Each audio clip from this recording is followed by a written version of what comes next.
Wednesday, I go, I'll be down there at 6 so I can talk with Darren. And then something comes up, and here I come, rushing in 5 minutes before. Hi guys, we'll start in about a minute. I'm going on early. It didn't shift, Darren. It's still the same. No, it didn't. It seemed... We're testing. The screen seems to do this on its own and then come back again. Strange. Cheers. Iced tea.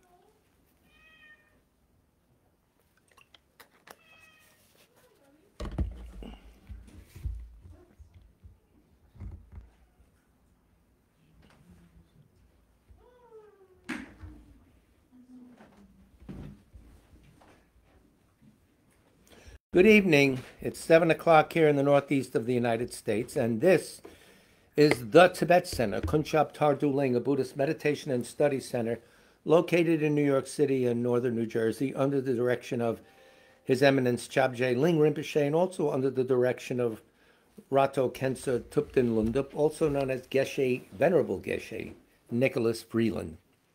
This is our twice-weekly presentation of the Buddha Dharma, specifically the LAM Chenmo, Stages on the Path to Enlightenment, and we are in the Insight section, Volume 3 of the LAM, discussing emptiness, having discussed calming the mind before that.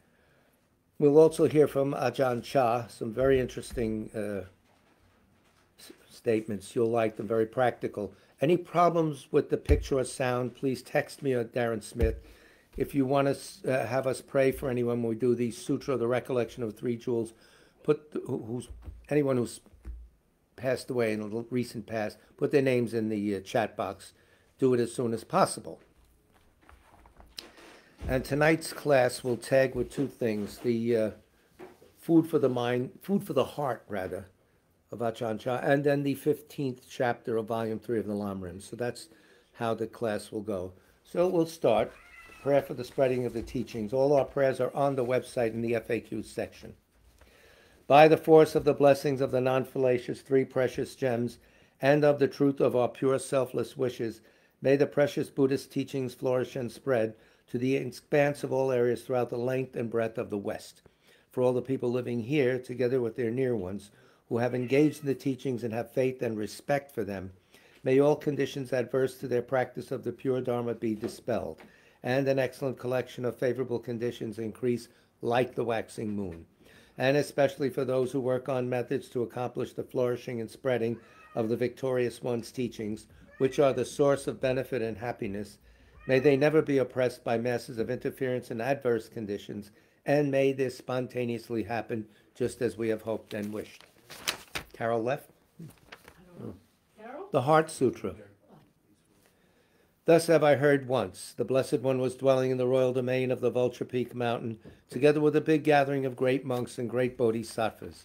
At that time, the Blessed One entered the samadhi which examines the dharmas called profound illumination, and at the same time, noble Avalokiteshvara, the bodhisattva, Mahasattva, looking at the profound practice of transcendent knowledge, saw the five skandhas in their natural emptiness. Then, through the inspiration of the Buddha, Venerable Shariputra said to Avalokiteshvara, "How should those noble ones learn who wish to follow the profound practice of transcendent knowledge?" And Avalokiteshvara answered, "Venerable Shariputra, whoever wishes to follow the profound practice of transcendent knowledge should look at it like this, seeing the five skandhas and their natural emptiness. Form is empty. Emptiness itself is form. Emptiness is not separate from form. Form is not separate from emptiness. In the same way, feeling, discriminating awareness, compositional factors, and consciousness are empty. Thus all the dharmas are empty and have no characteristics. They are unborn and unceasing. They are not impure or pure. They neither decrease nor increase. Therefore, since there is emptiness, there is no form, no feeling, no discriminating awareness, no compositional factors, no consciousness. No eye, no ear, no nose, no tongue, no body, no mind, no appearance, no sound, no smell, no taste, no sensation, no objects of mind, no quality of sight, no quality of hearing, no quality of smelling, no quality of tasting, no quality of sensing, no quality of thought, no quality of mind consciousness. There are no nidanas from ignorance to old age and death, nor their wearing out. There is no suffering, no cause of suffering, no ending of suffering, and no path no wisdom, no attainment, no non-attainment. Therefore, since there is no attainment, the bodhisattvas abide by means of transcendent knowledge, and since there is no obscurity of mind, they have no fear. They transcend falsity and pass beyond the bounds of sorrow. All the Buddhas who dwell in the past, present, and future by means of transcendent knowledge fully and clearly awaken to unsurpassed, true, complete enlightenment. Therefore, the mantra of transcendent knowledge, the mantra of deep insight, the unsurpassed mantra, the unequaled mantra, the mantra which calms all suffering should be known as truth, for there is no deception. In transcendent knowledge, the mantra is proclaimed, Tayata Om Gate Gate Paragate Parasam Gate Bodhisoha. O Shariputra, this is how a bodhisattva, mahasattva, should learn profound, transcendent knowledge. Then the Blessed One arose from that samadhi and praised the bodhisattva, mahasattva Avalokiteshvara, saying, Good, good, O son of noble family, profound, transcendent knowledge should be practiced just as you have taught, and the Tathagatas will rejoice. When the Blessed One had said this, Shariputra and Avalokiteshvara, that whole gathering in the world with its gods, humans, Asuras, and Gandharvas, their hearts full of joy, praise the words of the Blessed One. Refuge and Bodhisattva vow, which we recite 3 times. With the wish to free all beings, I shall always go for refuge to the Buddha, Dharma, and Sangha until I reach full enlightenment. Enthused by wisdom and compassion today in the Buddha's presence, I generate the mind for full awakening for the benefit of all sentient beings. As long as space remains, as long as sentient beings remain, until then may I too remain and dispel the miseries of the world. With the wish to free all beings, I shall always go for refuge to the Buddha, Dharma, and Sangha until I reach full enlightenment. Enthused by wisdom and compassion today in the Buddha's presence, I generate the mind for full awakening for the benefit of all sentient beings. As long as space remains, as long as sentient beings remain, until then may I too remain and dispel the miseries of the world. With the wish to free all beings, I shall always go for refuge to the Buddha, Dharma, and Sangha until I reach full enlightenment. Enthused by wisdom and compassion today in the Buddha's presence, I generate the mind for full awakening for the benefit of all sentient beings. As long as space remains, as long as sentient beings remain, until then may I too remain and dispel the miseries of the world. May all the pains of living creatures ripen solely upon myself, and through the might of the Bodhisattva Sangha, may all beings experience happiness. May the teachings which are the sole medicine for suffering and the origin of every joy be materially supported and honored and abide for a very long time. I prostrate to Manjagosha, through whose kindness wholesome minds ensue, and I prostrate to my spiritual masters, through whose kindness I develop. And now, as prescribed by His Holiness, the prayer for the swift return of Rato Chungla Rinpoche, written by His Holiness, on the website, of course. Exalted wisdom of all victors, gathered in a drop soul refuge, manifest in the form of the one wearing saffron robes, Guru Lozang Tubuang Dorje Chang, please bear witness here today that our prayers may be fulfilled. We beseech the great torch of doctrine, accomplishing from long ago the vast waves of aspirational prayers, Lord of speech of the victor Losang's teachings, spreading them to the ends of the earth by means of explanation and practice. Though holding the commitment, I will invite all beings to be my guests in unsurpassed great awakening. Yet you have withdrawn the activities of the form body that serves the welfare of others. Is that worthy of the supreme among beings, the bodhisattvas? Though impossible for you till cyclic existences end, to abandon your commitment to liberate all beings, we beseech the new son of Nirmanakaya to swiftly return from the realm of Dharmakaya, brought forth by bodhicitta drawn by 7 steeds. Having reached the far limits of scholarship, religious life, and goodness, please come swiftly as an unrivaled supreme emanation, full holder of the sage's teachings and wish-fulfilling jewel, return as the glory of Losang Tenpe. Magnificent truth of the 3 precious jewels, Mahakala, Karmayama, and Sri Mata Devi, and the ocean of Dharma protectors, may you spontaneously fulfill our wish, the swift blossoming of the reincarnation's fresh moon-like face. So, as promised, first we'll have some food for the heart from this text, which we've recited from before, talked about. What I'm going to do is first do the chapter 1, which is just a page. It's called About This Mind. Just 3 paragraphs, and you'll be surprised what he has to say. About this mind. In truth, there is nothing really wrong with it. It is intrinsically pure. Within itself, it's already peaceful. If the mind is not peaceful these days, it's because it follows moods. What? Moods, yes. The real mind doesn't have anything to it. It is simply an aspect of nature. It becomes peaceful or agitated because moods deceive it. The untrained mind is stupid. Sense impressions come and trick it into happiness, suffering, gladness, and sorrow, but the mind's true nature is none of these. That gladness or sadness is not the mind, but only a mood coming to deceive us. The untrained mind gets lost and follows these things, and it forgets itself. When we think that it is we who are upset or at ease or whatever. That's the ego. That's not the deep mind. But really, this mind of ours is already unmoving and peaceful. Really peaceful. Just like a leaf which remains still so long as the wind doesn't blow. If a wind comes up, the leaf flutters. The fluttering is due to the wind. The fluttering of the mind is due to those sense impressions. The mind follows them. If it doesn't follow them, it doesn't flutter. If we know fully the true nature of sense impressions, we will be unmoved. Our practice is simply to see original mind. We must train the mind to know these sense impressions and not get lost in them, to make it peaceful. Just this is the aim of all this difficult practice we put ourselves through. Sounds like Zen, sounds like Mahamudra. Underneath this chat mind, the ego-based mentality that we have, underneath that is the pure mind, which is equal to the universal consciousness, equal to the Buddha. You see the Buddha within, not, over here or over there. Easy to talk about, hard to understand. We have to deprogram ourselves. So now I'm going to go to chapter 3, which is on page 53. Living in the world with Dhamma. He says Dhamma. He means Dharma. Sometimes I'll recite the Pali one, but I think we'll use our words like Dharma and stuff, so we all don't go crazy and get confused. But we, in the Tibetan here, we borrow from all traditions. We're very non-parochial here. This is not the Florida school system. This is, you express yourself. So living in the world with Dharma. Most people still don't know the essence of meditation practice. They think that walking meditation, sitting meditation, and listening to Dharma talks are the practice. That's true too, but these are only the outer forms of practice.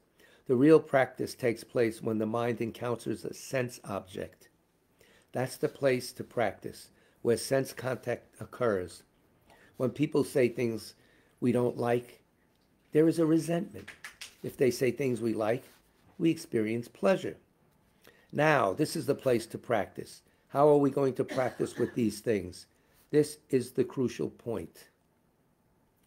If we just run around chasing after happiness and running away from suffering, we can practice until the day we die and never see the Dharma. When pleasure and pain arise, how are we going to use the Dharma to be free of them? This is the point of practice. Usually when people encounter something disagreeable, they don't open up to it. When people are criticized, for example, they may respond with, "Hey, don't blame me. Why blame me? Don't bother me." This is the response of someone who's closed themselves off. Right there is the place to practice. When people criticize us, we should listen. Are they speaking the truth? Maybe they're not. Maybe they are. We should be open and consider what they say. Maybe there is a point to what they say. Perhaps there is something blameworthy within us. They might be right, and yet we immediately take offense. When people point out our faults, we should feel grateful and strive to improve ourselves. This is how intelligent people will practice. Where there is confusion is where peace can arise. Where there is confusion is where peace can arise. When confusion is penetrated with understanding, what remains is peace. Some people can't accept criticism. They're so arrogant. Instead, they turn around and argue. This is especially so when adults deal with children. Actually, children may say some intelligent things sometimes, but if you happen to be their mother, for instance, you can't give in to them. If you are a teacher, your students may sometimes tell you something you didn't know, but because you are the teacher, you can't listen. That is not right thinking. Venerable Shariputra, one of Buddha's disciples, was very astute. Once when Buddha was expounding the Dharma, he turned to this monk and asked, Shariputra, do you believe this? Shariputra replied, no, I don't yet believe it. The Buddha praised his answer. That's very good, Shariputra. You are one who is endowed with wisdom. One who is wise doesn't readily believe. They listen with an open mind and then weigh the truth of the matter before believing or disbelieving. That's the Buddha saying about his own words. So that's how we should operate. Next paragraph, we're on page 54 now. We really moved. Here the Buddha has set a fine example for a teacher. When Shariputra said, what Shariputra said was true. He simply spoke his true feelings. For some people, saying you didn't believe or teaching would amount to questioning the teacher's authority, so they'd be afraid to say such a thing. They just go ahead and agree. But the Buddha didn't take offense. He said that you needn't be ashamed of those things that aren't wrong or bad. It's not wrong to say that you don't believe if you don't believe. The Buddha's actions here are a good example of one who was a teacher of others. Sometimes you can learn things from even from small children. Don't cling blindly to a position of authority. We got news for the people in Washington. Whether you are standing, sitting, or walking about, you can always study the things around you. Study in a natural way. Be receptive to all things, sights, sounds, smells, tastes, feelings, or thoughts. The wise person considers them all. In the real practice, we come to the point where there are no longer any concerns weighing on the mind. If we still don't know likes and dislikes as they arise, there will still be some anxiety in our mind. If we know the truth about them, we reflect, oh, there's nothing to this feeling of liking over here. It's just a feeling that arises and passes away. Dislike, too, is just a feeling that arises and passes away. Why make anything out of them? If we think that pleasure and pain are personal possessions, then we're in for trouble. And those problems feed each other in an endless chain. This is how things are for most people. He's got that right. But these days, teachers don't often talk about the mind when teaching the Dharma. They don't talk about the truth. If you speak the truth, people even take exception. They say things like, he doesn't know proper time and place. He doesn't know how to speak nicely. But people should listen to the truth. A true teacher doesn't just talk from memory, but speaks the truth. People in society usually speak from memory. And what's more, they usually speak in such a way as to exalt themselves. The true monk doesn't talk like that. He speaks the truth, the way things are. If you understand the Dharma, you should practice accordingly. It isn't necessary to become a monastic, although the monastic life is the ideal form for practice. To really practice, you have to forsake the confusion of the world, give up family and possessions, and take to the forests. That's the ideal way to practice. And he was, by the way, he's gone now, but a traditional forest monk in Thailand, in the jungle there. So, but if we have a family and responsibilities, how are we to practice? Some people say it's impossible to practice Dharma as a layperson, but consider, which group is larger, monastics or lay people? There are far more lay people, right? Now, if only the monastics practice and lay people don't, then that means that there's going to be a lot of confusion. This understanding is wrong. Becoming a monk or nun isn't the point. Being a monk doesn't mean anything if you don't practice. If you really understand the practice of Dharma, then no matter what position or profession you hold in life, be it a teacher, doctor, civil servant, or whatever, you can practice the Dharma every minute of the day. To think you can't practice as a layperson is to lose track of the path completely. Why is it that people can find the incentive to do other things? If they feel they are lacking something, they make an effort to obtain it. If there is sufficient desire, people can do anything. Some say, I haven't got time to practice the Dharma. I say, then how come you've got time to breathe? The practice of Dharma isn't something you have to go running around for or exhaust yourself over. Just look at the feelings that arise in your mind. When the eyes see forms, ears hear sounds, nose smells odors, and so on, They all come to this one mind, the one who knows. Now, when the mind perceives these things, what happens? It's if we like that object, we experience pleasure. If we dislike it, we experience displeasure. That's all there is to it. So where are you going to find happiness in this world? Do you expect everybody to say only pleasant things to you all of your life? That would be nice. I don't know. Is that possible? If it's not possible, then where are you going to go? The world is simply like this. We must know the world. They use the word loka vidu or something. Locus is place, something like that. I don't know Pali. So know the truth of this world. The world is something we should clearly understand. The Buddha lived in this world. He experienced family life, but he saw its limitations and detached himself from them. Now, how are you as lay people going to practice? If you want to practice, you must make an effort to follow the path. If you persevere with the practice, you too will see the limitations of this world and be able to let go. People who drink alcohol sometimes say, I just can't give it up. Why can't they give it up? Because they don't yet see the liability in it. If you don't see the liability of something, that means you also can't see the benefits of giving it up. It's psychology here. Your practice becomes fruitless. You are just playing at practice. But if you clearly see the liability and the benefit of something, you won't have to wait for others to tell you about it.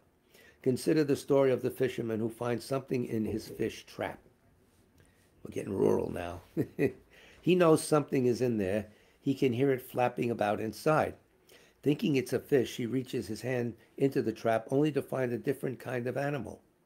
He can't yet see it, so he is in two minds about it.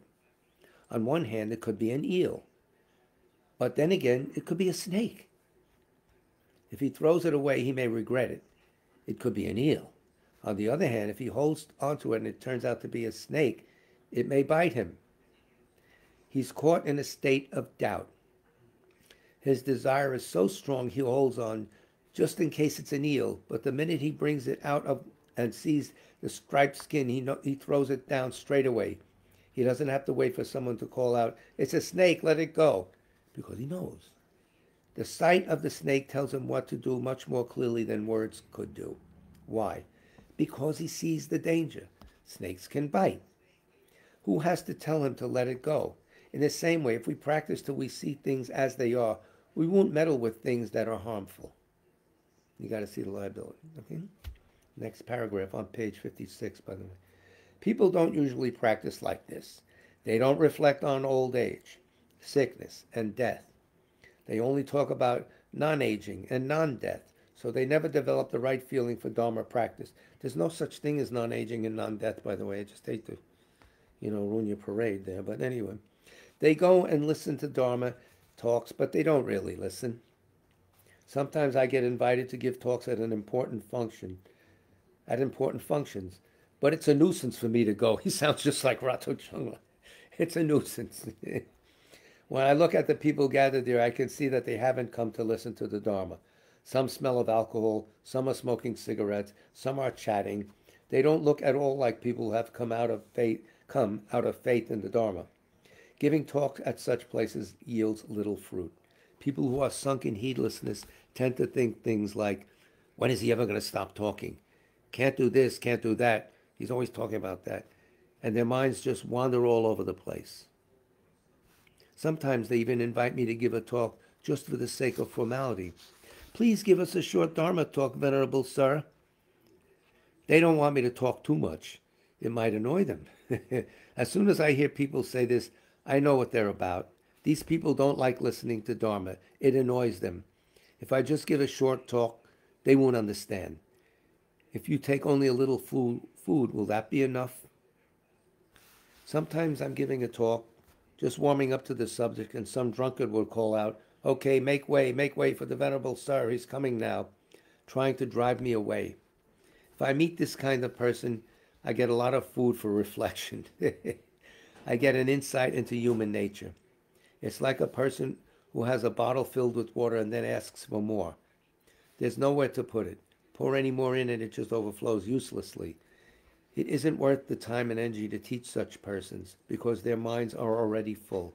I can't put much energy into giving when no one's putting much energy into receiving. In other words, the old full cup. When you go to a teaching, you should be like a full cup, nothing to pour in. You have your own ideas, and you can't wait to tell everybody what they are. Likewise, you shouldn't be a cup with a hole in it. You hear it, but you don't retain it. And you shouldn't be a dirty cup looking at things through your own lens, misunderstanding, in other words. So that's classic here. Same thing we have in the Mahayana tradition. If their bottle had room for some more water, both the giver and the receiver would benefit. Okay? These days, giving talks tends to be like this, and it's getting worse all the time. People don't search for truth. They simply find the necessary knowledge to make a living, raise families, and look after themselves. They study for a livelihood. There's not much study of Dharma. Students nowadays have much more knowledge than previous generations. They have all they need at their disposal. Everything is more convenient, but they also have a lot more confusion and suffering. Why is this? Because they only look for the kind of knowledge used to make a living. See, he's seeing the difference between his old rural lifestyle and the modern Thai, situation. When you look in Thailand, it's a high-rise city, Bangkok, and everything is there. It's changed. He lived in a forest. Even the monks do this. Sometimes I hear them say, I didn't become a monk to practice this Dharma. I had ordained to study. Those are words of someone who has completely cut off the path of practice. It's a dead end. When these monks teach, it's only from memory. You got the word. They're just calling it in. They may teach one thing, but their minds are in a completely different place. Such teachings aren't true. There's a big point also with Tibetan Buddhism, getting into the teachings, getting as a commodity and talking about it, but forgetting it's meant to train the mind. Read and read and read, study, compare this, that, argue. You still didn't train your mind. That's, sad because you came to the right address, but you're not getting the benefit. This is how the world is, he continues. If you try to live simply, practicing the Dharma and living peacefully, they say you are weird and antisocial. They say you are obstructing progress in society. They even intimidate you. Eventually, you might even start to believe them and revert to worldly ways, sinking deeper and deeper into the world until it's impossible to get out. Some people say, I can't get out now. I've gone in too deeply. This is how society tends to be. It doesn't appreciate the value of Dharma. That the value of Dharma isn't to be found in books. Those are just the external appearances of Dharma. They're not the realization of Dharma as a personal experience. If you realize the Dharma, you realize your own mind. End of story. If you realize the Dharma, you realize your own mind. You see the truth there. When the truth becomes apparent, it cuts off the stream of delusion. The teaching of the Buddha is an unchanging truth. The Buddha revealed this truth 2,500 years ago, and it's been the truth ever since. He revealed things like cause and effect. The Buddha, this is my commentary. Now, he didn't invent, he just observed, that's the way things are. And he got in sync with it. This teaching should not be added to or diminished. The Buddha said, what the Tathagata has laid down should not be discarded, and what has not been laid down by the Tathagata should not be added on. He sealed off the teachings. Why did the Buddha seal them off? Because these teachings are the words of one who has no defilements. No matter how the world may change, these teachings are unaffected. They don't change with it. If something is wrong, does saying it's right make it any less wrong? If something is right, does that change just because people say it's not? Generation after generation may come and go, but these things don't change because these teachings are the truth. I could add to that too, this pure mind that's underneath all of our chattering mind has not changed. It's primordially pure. It never dies. It never is born. That's the same point here. Now, who created this truth? The truth itself created the truth. Did the Buddha create it? No, he did not. The Buddha only discovered the truth, the way things are, and then he set out to declare it. The truth is constantly true, whether a Buddha arises in the world or not. The Buddha only, quote, owns the Dharma in this sense. He didn't actually create it. It's been here all the time. Previously, however, no one had searched for and found this truth. The Buddha was the one who searched for and found the deathless and then taught it as the Dharma. He didn't invent it, and you can find the same thing yourself. There's a big point here. This is like a monumental point. This is not like religions where he revealed the truth and that's what it is because he said so. Buddha's saying that's the way things are, whether you like it or not, whether I like it or not. Get in sync with them. The law of cause and effect wasn't promulgated by someone or an assembly of politicians. This is the law of cause and effect. You got to, no, it's there, whether you believe in it or not. Very subtle. So work with it. At some point in time, the truth is illuminated and the practice of Dharma flourishes. As time goes on and generations pass away, the practice degenerates until the teachings fade away completely. After a time, the teachings are rediscovered and then flourish once more. As time goes on, the adherents of the Dharma multiply, prosperity sets in, and once more the teachings succumb to the darkness of the world. Once more they degenerate until such a time as they can no longer hold ground. Confusion reigns once more. Then it's time to reestablish the truth. In fact, the truth doesn't go anywhere. When Buddhists pass away, the Dharma doesn't disappear with them, the way things are. The world revolves like this. It's something like a mango tree. I love his illusions. I never saw a mango tree except in India, but not here. Anyway, the tree matures, puts forth blossoms, and fruits appear and ripen. These become rotten, and the seed goes back in the ground to become a new mango tree. Transcendence. The cycle starts again. This is how the world is. It doesn't go very far. It just revolves around the same old things. Our lives these days are the same. Today we are simply doing the same old things we've always done. People think too much. There are so many things for them to get interested in, but none of them leads to completion. There are the scientists, rather, like science says, like mathematics, physics, psychology, and so on. You can delve into any number of them, but you can only finalize things with the realization of the truth. Picture a cart being pulled by an ox. As the ox walks along, the cart leaves tracks behind it. The cart wheels may not be very big, but the tracks will stretch a long way back. Looking at a cart when it's standing still, you can't see anything long about it, but once the ox starts moving, you see the tracks stretching out behind you. As long as the ox pulls, the wheels keep on turning. But there comes a day when the ox tires and throws off its harness. The ox walks on and leaves the empty cart sitting there. The wheels no longer turn. In time, the cart falls apart. Its components go back to the four elements: earth, water, wind, and fire.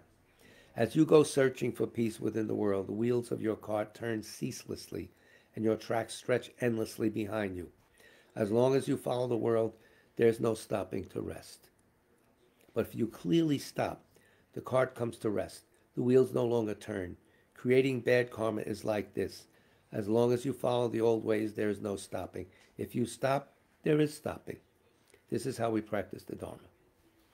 So thank you so much, Ajahn Chah, wherever you are. So I recommend the book highly if you like it. It's a lot of little chapters that you can read, keep on the bedroom table or whatever. You do what you want, of course. Anyway, what time do we have? Okay, we're right on time. We left off going through Geshe Sophas. Tonight you're going to get a little bit of logic, a little presentation of syllogism and stuff. Not too much, because Geshe Sophas is very clever. He introduces these heavy topics, then we'll talk more about them later. Very good. So it's in the context of chapter 15 of the LAM Rim Chenmo. And we're going right back to the commentary where we left off. We left it with a quote. Chandra Kirti. The last class we had, which was Monday night. So the quote was, he's trying to make, I'll have to read the paragraph before that we left off with, just to clear, somebody's new tonight, they won't get the context. We're talking about production is not negated when we say not from self, not from other, not from both, not from no cause. That syllogism works only for, no inherent production from this or that. The world of inherency, which people believe in, that syllogism is directed to that, but there is production. So, To prove his point, Tsong-kha-pa quotes from the texts of Buddha, Pala, and Chandrakirti many times to show that they not only negate ultimate production, which is common to all Madhyamikas, but they also negate inherent production. Over and over again, Tsong-kha-pa points out that production that exists by its own characteristics, also that's a synonym for ultimate or inherent, must be treated in the same way as ultimate production. So the argument was, in the Prasangika view of the world, all these terms are synonyms. Ultimate production, inherent production, production by its own characteristics. The other schools think there's different meanings to that. Prasangika says, no, that's it, closes the door. And the quote is, a barren woman's son is not self-arisen, arisen either conventionally or ultimately. Can't even talk about it. Likewise, all these things do not arise inherently, either ultimately or conventionally. There's no such thing as inherent existence on any plane, anywhere. Even the Buddha doesn't see inherent existence because it doesn't exist. It's not there. It's a projection, a false thing. So we're on page 220 of just Geshe Sopa. Oh my God, I can't talk anymore. His commentary, Lamrim number 5. To assert that something exists inherently, Geshe says, or by its own nature, is like introducing the son of a barren woman. Such a child does not exist either ultimately or conventionally. Because this is the profound meaning explained by the master Chandrakirti, we should not accept production that exists by its own nature, even conventionally. However, some people believe that if things are not inherently produced, or if production has no inherent nature, then there's no production at all. They argue that Chandrakirti and other Prasangika and Madhyamikas contradict themselves by saying that things arise dependently, but they do not arise inherently. They say that if something does not inherently arise, then it cannot dependently arise. It's the opposite of the meaning. And if it dependently arises, then it must inherently exist. Dependent arising proves non-inherent existence. They haven't gotten the full meaning of the word. As I said last time, why are these schools holding to these theories? They're all promulgated by the Buddha. Ideas that are easy to understand, and then no, it's not that. Now this, now this, now this. So you can't say, well, the Svatantrikas, they don't have a right to Prasanga. Why does somebody waste their time? Buddha introduced it that way. So maybe you see through the whole thing, but don't denigrate these positions because, as I said before, and all the lamas always say, you incur the fault of denigrating the Dharma. So they were teaching devices. They were like training wheels. Use a metaphor we're all familiar with. Chandrakirti responds that those who argue in this way are arguing without ears or heart. Without ears, they do not hear the word inherently in the phrase, not inherently produced. So they think the phrase means not produced. Without heart, they hear the word inherently but do not properly understand its meaning. Nagarjuna says in the 60 stanzas of reasoning, the supreme knower of reality taught that whatever is dependently produced is not inherently produced. He just says it's not produced, but I have the note from the Geshe, inherently produced. Because I remember this quote, Rinpoche wants to understand inherently produced. Not from this, not from that, not inherently from this, not inherently from that. The qualifier has to be there, otherwise you get confused. Chandrakirti's commentary on this passage. What does he have to say? Nothing. Chandrakirti, please. He says, when you see dependent arising, you do not see things as inherently existent because whatever is dependently produced like a reflection is not inherently produced. Objection, Your Honor. Is it not the case that whatever is dependently produced is simply produced? How can the words dependently produced mean not produced? Whatever is expressed when we say not produced cannot be expressed by the words dependently produced. Therefore, your position is incorrect because these are mutually contradictory. And the reply says, oh, poor thing. This arguing without ears or heart puts us in a difficult spot. When we say whatever is dependently produced, like a reflection, is not inherently produced, how can there be an occasion to argue? The idea of inherency is not understood. That's why no one really tackles it. Things appear that way, so they just leave it like that. Inherent means there's no reaction with anything.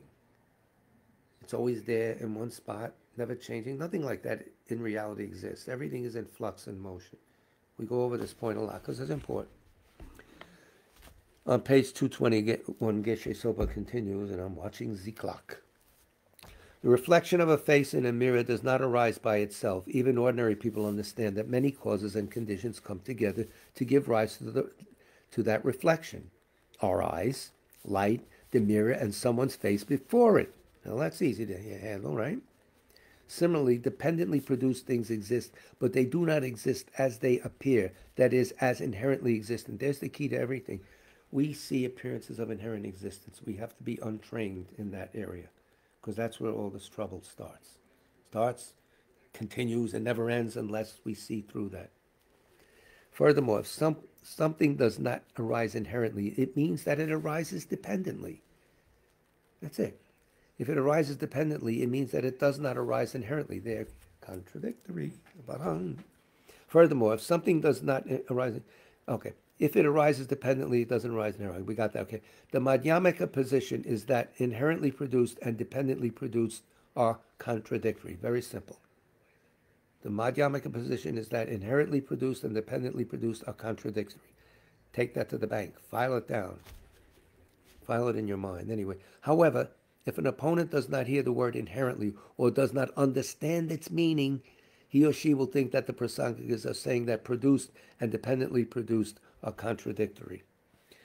Therefore, it is very important to clearly distinguish the meaning of these terms, inherent existence and mere existence, inherent arising and dependent arising, and inherently produced and dependently produced. Next, Tsong-kha-pa quotes from the Queen of the Naga King, Anavapta Sutra. The title of this sutra is based on the ancient name of a lake and the Naga king of the same name who lived there, and asked Buddha to give special teachings to his subject. Buddha said, whatever arises from conditions does not arise. Put in not arise what? Not inherently arise. You got it. You're learning. Very good. It does not have the inherent nature of arising. He qualifies it. See? Whatever depends on conditions is said to be empty. Whoever understands emptiness in this way is diligent. What is it empty of? Empty of inherent existence. Why do they have to bang this out? Because that's the way we see things. That's all. So,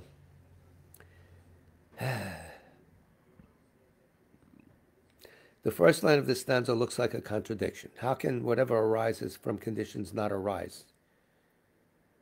This line says, whatever arises from conditions does not arise. Hey, well, Tsong-kha-pa explains that the second line, it does not have inherent nature of arising, explicitly qualifies the matter in which such things do not arise as expressed in the first line.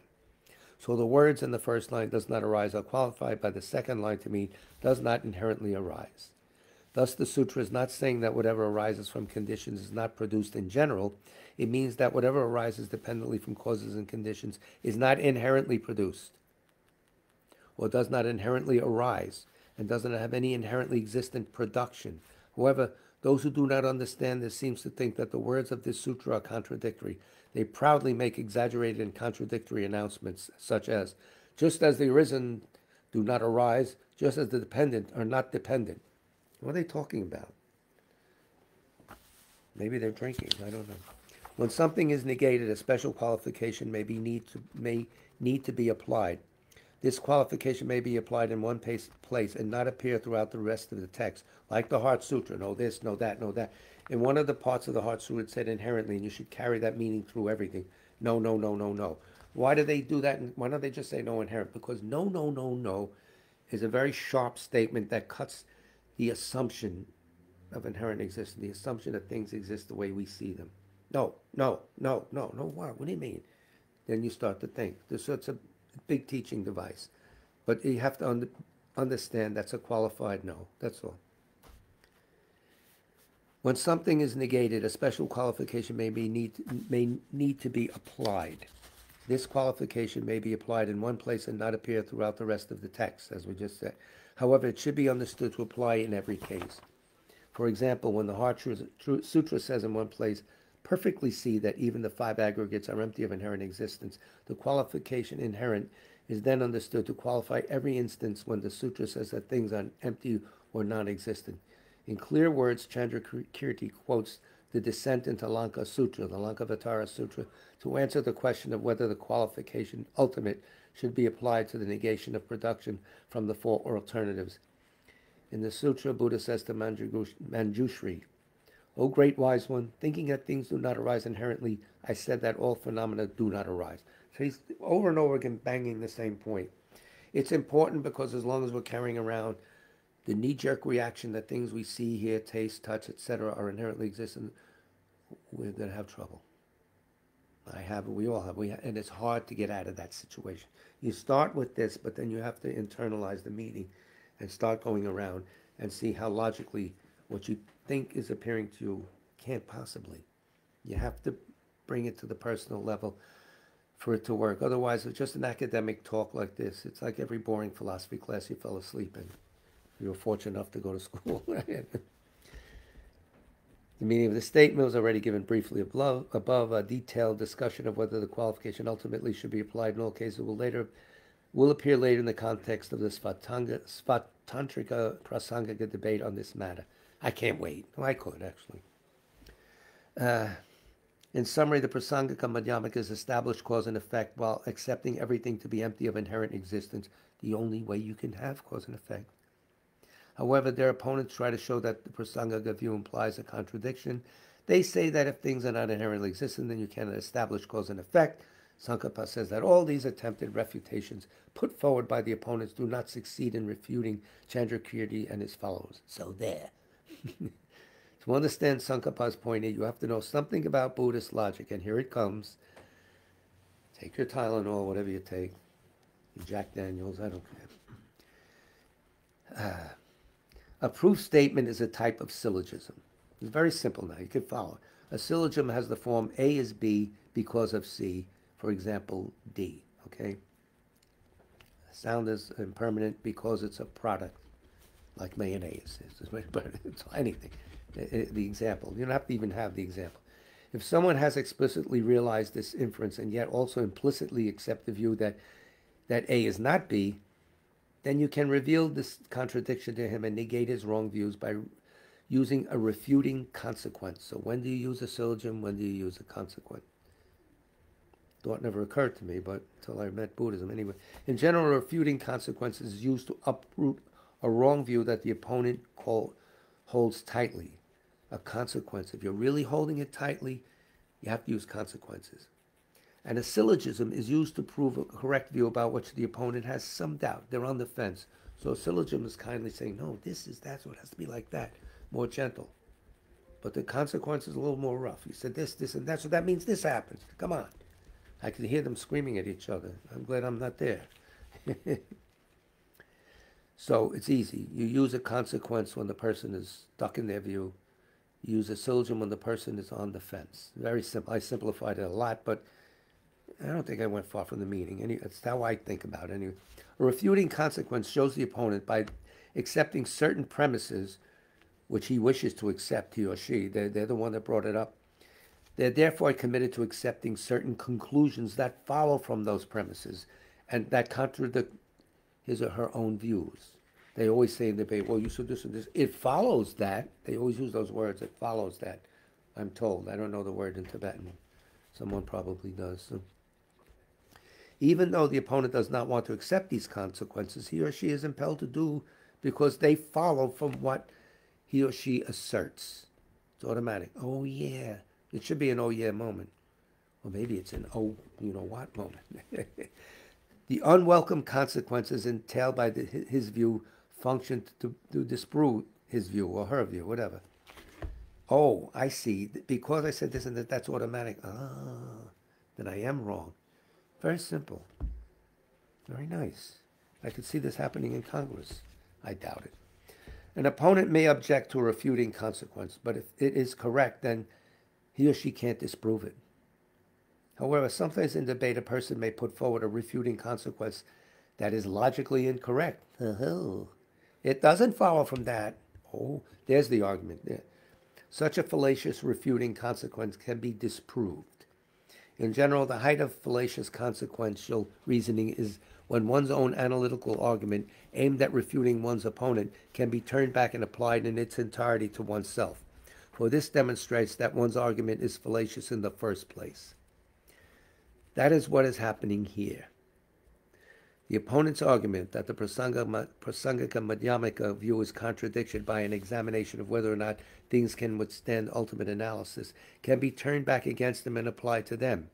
As this is the case, the Prasangikas disprove the accusation that their own view entails unacceptable consequences by demonstrating that their opponents are using fallacious refuting consequences. Now the opponents say, because you accept form, causality, and so on as existent, all these refuting consequences apply to you. They do not apply to us because we do not hold any position of our own. Those opponents misinterpret Nagarjuna to mean, because I don't have any thesis, I do not have any assertion. I do not accept that anything exists, does not exist, both or neither. I do not accept that anything arises or does not arise. Tsong-kha-pa says that this answer does not enable them to abandon all their mistakes.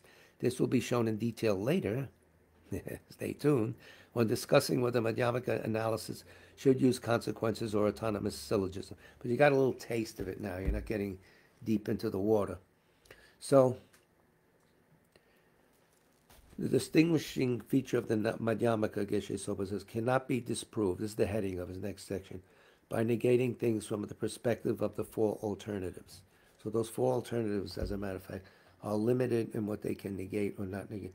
And the four alternatives are talking about inherent production, which never existed anywhere at any time. So that. We'll leave it at that. It's thick, I know, but this is the way out of hell, the way out of anything, out of samsara anyway, they claim. So you have to think these things over, and then you have to get idea. Meaning you have to get your own idea about it. And then you check to see with a teacher if you understand thoroughly. So it's not time wasting to study and interact with a teacher, of course not. So for whom will we pray? Oh, good. Bulla Bulla Radna, hello. She's saying hello to the cat. Robin Wagner, for the recitation of Sutra 3 Jewel. Robin Wagner, it's a male. He's a male. We're all males, except the female. Okay, that's it. That's all that's in. I don't have the whole box, so that's all that's in the limited thing. If there are others, please forgive me. I don't see them. We pray for anyone past. So, I Sutra, the recollection of 3 jewels. I prostrate to the omniscient one. Thus the Buddha, Bhagavat, Tathagata, Arahat, Samyak Sang Buddha, the learned and virtuous one, the Sugata, the knower of the world, the charioteer and tamer of beings, the unsurpassable one, the teacher of devas and humans, is the Buddha Bhagavat. The Tathagata is in accord with all merit. He does not waste the roots of virtue. He is completely ornamented with all patience. He is the basis of the treasures of merit. He is adorned with the minor marks. He blossoms with the flowers of the major marks. His activity is timely and appropriate. Seeing him, he is without disharmony. He brings true joy to those who long with faith. His knowledge cannot be overpowered. His strengths cannot be challenged. He is the teacher of all sentient beings. He is the father of bodhisattvas. He is the king of noble ones. He is the guide of those who journey to the city of nirvana. He possesses immeasurable wisdom.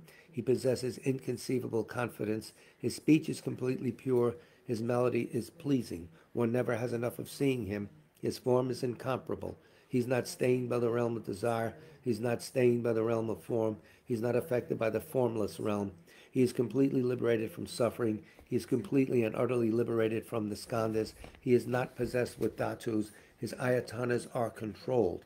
He has completely cut the knots. He is completely liberated from extreme torment. He is liberated from craving. He has crossed over the river.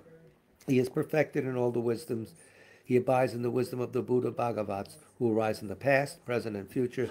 He does not abide in nirvana. He abides in the ultimate perfection. He dwells in the bhumi where he sees all sentient beings. All these are the perfect virtues of the greatness of the Buddha Bhagavat. The holy Dharma is good at the beginning, good in the middle, and good at the end. Its meaning is excellent. Its words are excellent. It is uncorrupted. It is completely perfect and completely pure. It completely purifies. The Bhagavat teaches the Dharma well. It brings complete vision. It is free from sickness. It is always timely. It directs one further. Seeing it fulfills one's purpose. It brings discriminating insight for the wise. The Dharma, which is taught by the Bhagavat, is revealed properly in the Vinaya.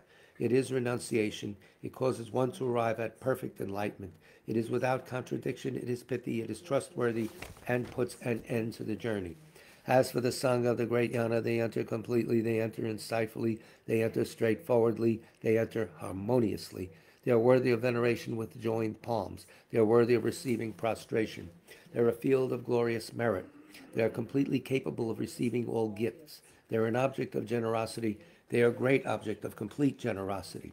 The protector who possesses great kindness, the omniscient teacher, the basis of oceans of merit and virtue, I prostrate to the Tathagata. Pure, the cause of freedom from passion, virtuous, liberating from the lower realms. This alone is the supreme ultimate truth. I prostrate to the Dharma, which is peace. Having been liberated, they show the path to liberation. They are fully dedicated to the disciplines. They are a holy field of merit and possess virtue. I prostrate to the Sangha. I prostrate to the Buddha, the leader. I prostrate to the Dharma, the protector. I prostrate to the Sangha, the community. I prostrate respectfully and always to these three. The Buddha's virtues are inconceivable. The Dharma's virtues are inconceivable. The Sangha's virtues are inconceivable. Having faith is in these inconceivables. Therefore, the fruitions are inconceivable. May they be born in a completely pure realm. But he knows now. Oh boy, another message. Are we losing the thing?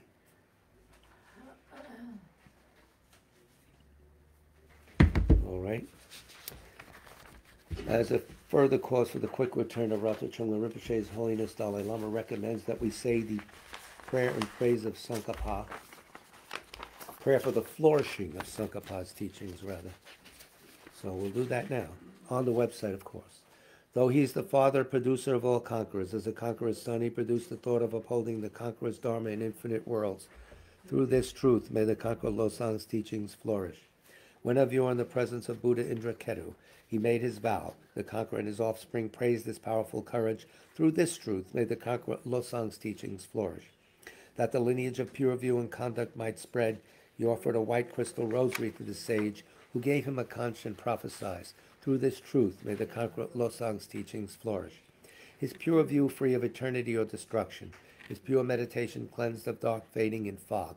His pure conduct practiced according to conqueror's orders. May the conqueror Losang's teachings flourish. Learned, since he extensively sought out learning. Reverent, rightly applying it to himself. Good, dedicating all for beings and the doctrine. May the conqueror Losang's teachings flourish. Through being sure that all scriptures, definitive and interpretive, were without contradiction, advice for one person's practice, he stopped all misconduct. May the conqueror Losang's teachings flourish. Listening to explanation of the three Pitakas, realized teachings, practice of the three trainings, his skilled and accomplished life story is amazing. May the conqueror Losang's teachings flourish. Outwardly calmed and subdued by the hearer's conduct, inwardly trusting in the two stages practice, he lied without clash the good paths of Sutra and Tantra. May the conqueror Losang's teachings flourish. Combining voidness explained as the causal vehicle with great bliss achieved by method, the effect vehicle, heart essence of 80,000 Dharma bundles, may the conqueror Losang's teachings flourish. By the power of the ocean of oath-bound doctrine protectors, like the main guardians of the three beings' paths, the quick-acting Lord, Vaishravana, Karma Yama, may the conqueror Losang's teachings flourish. I'm telling the cat. In short, by the lasting of glorious Guru's life, by the earth being full of good, learned, reverent holders of the teaching, and by the increase of power of its patrons, may the conqueror Losang's teachings flourish. So they're very realistic. They realize that they need patrons. That was written way back when in Tibet. Okay, now 8 verses on training the mind.